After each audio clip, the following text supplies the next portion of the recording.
السلام عليكم. تعالوا كده إن شاء الله النهاردة معرض لحضراتكم مجموعة من الحمام للبيع.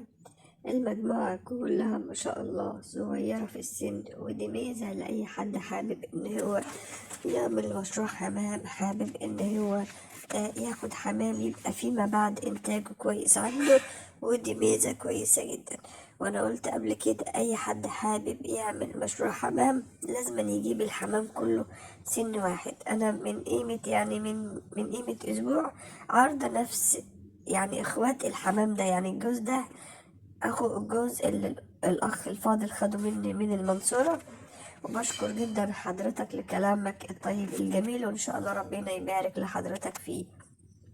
الحمام بيكون على فكرة أحسن من التصوير، إحنا ممكن نطلع العيوب،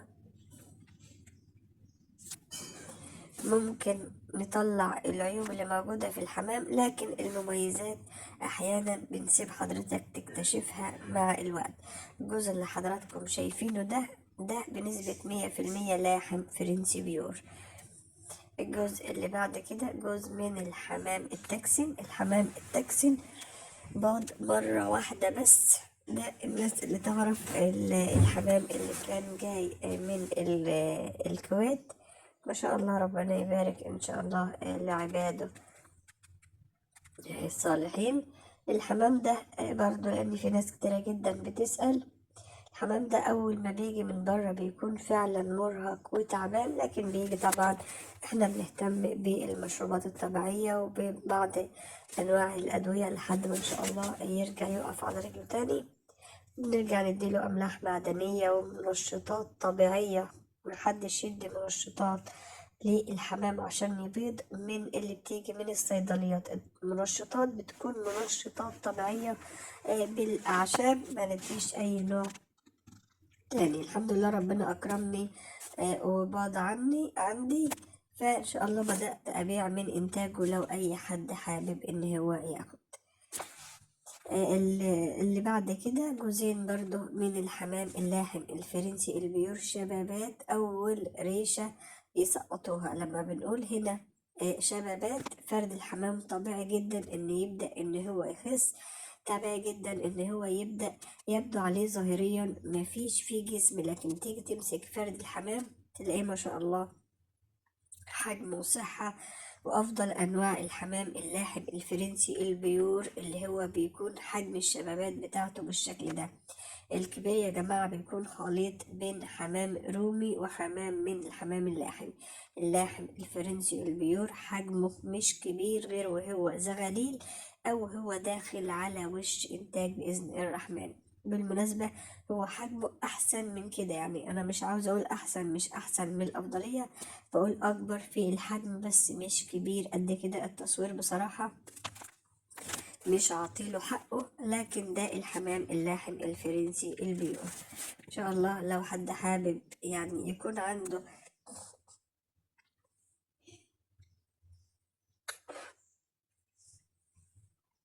مجموعة من الحمام ويأسسها على بعضها، المجموعة بصراحة كلها ممتازة، والناس اللي أخدت مني قبل كده تشهد بالكلام ده.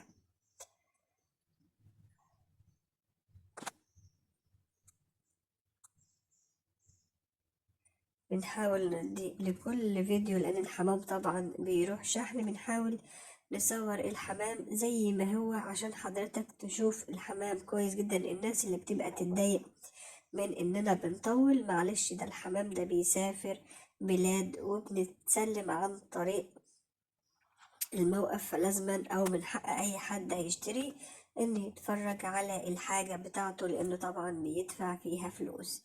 الحمام بأمانة خالي من العيوب نهائيا، صحة، والأهالي إنتاجها بيلحم العش في العش. إن شاء الله ربنا يبارك للي هيكون له النصيب من الحمام ده.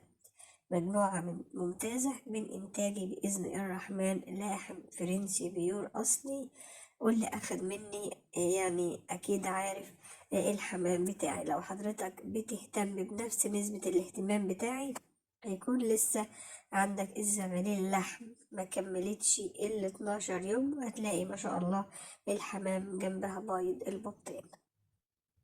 ربنا يبارك إن شاء الله لصاحب النصيب. الحمام بيور أصلي زي ما حضراتكم شايفين، مجموعة كويسة من اللاحم، حوالي 6 أجواز مع بعض، كلهم يعني عمر واحد، لأن أنا الحمد لله بفضل الرحمن عندي الحمام كله بيبقى بيبيض مع بعضه الحمد لله. الجزء اللي بعد كده جزء من الحمام الكينج. الحمام الكينج عاوز اقول لحضراتكم الجزء ده مش واخد حقه في التصوير نهائي، هو احسن من كده بكتير، والناس اللي اخدت مني حمام كينج تعرف ده الحمام الكينج.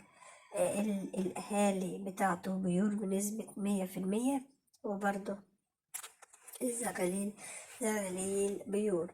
يا جماعة برضو الناس اللي بتقعد تقول الريش أحيانا طويل اللي بتاع الديل، لأ، الحمام اللاحم الفرنسي البيور مش شرط، أسفة الحمام الكينج مش شرط خالص يكون الديل يكون قصير قوي. ممكن أحيانا احنا عارفين إن الحمام الكينج أصله يعني حمام اللي هو الحمام الملطي، أحيانا بيطلع فرد زي الحمام الملطي ريشه قصير خالص، وأحيانا بيطلع للنتاية الأصل، لأن كل حاجة بترجع للأصول بتاعتها، وكلنا عارفين الحتة دي. ده برضو جزء من الحمام الكينج. الاتنين شبابات، حجم وصحة وإنتاج الأهالي ما شاء الله، ربنا يبارك ليا ولحضراتكم، بيلحم على 12 يوم. ده اللاحم الأسفة، ده الكينج البيور الأصلي. فرد الحمام اهو زي ما حضراتكم شايفين، حاجة يعني محترمة، ربنا يبارك إن شاء الله للي هيكون له النصيب.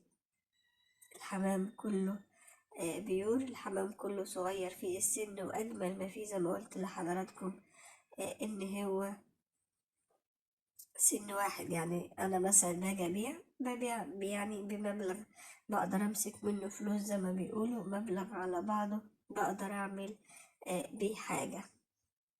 لكن لو معلش جوز شبابات والتاني لسه زغاليل والتالت بيبيض، تيجي تبص تلاقي كل جوز لوحده مش هيلملك فلوس. فده أما يكون لسه كده بيبدأ إن هو يبيض كله مع بعضه في نفس التوقيت، فبيطلع لك يعني كمية كويسة، فبتقدر إن أنت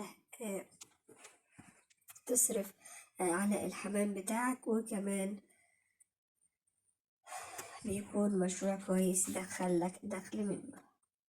الحمام أحسن من التصوير على فكرة، أنا مش من الناس اللي ممكن يعني أهش الحمام أو كده وأخليه يقف وقفة معينة عشان أصوره لحضرتك، لأ، أنا بصور الحمام بنفس طريقته ونفس وقفته، عشان لما تاخد تبقى ده الحمام اللي استلمته مني.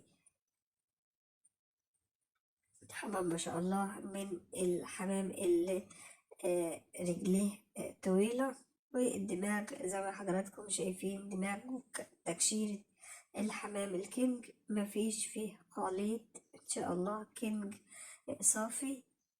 الأهالي أمانة بتلحم العيش في العيش.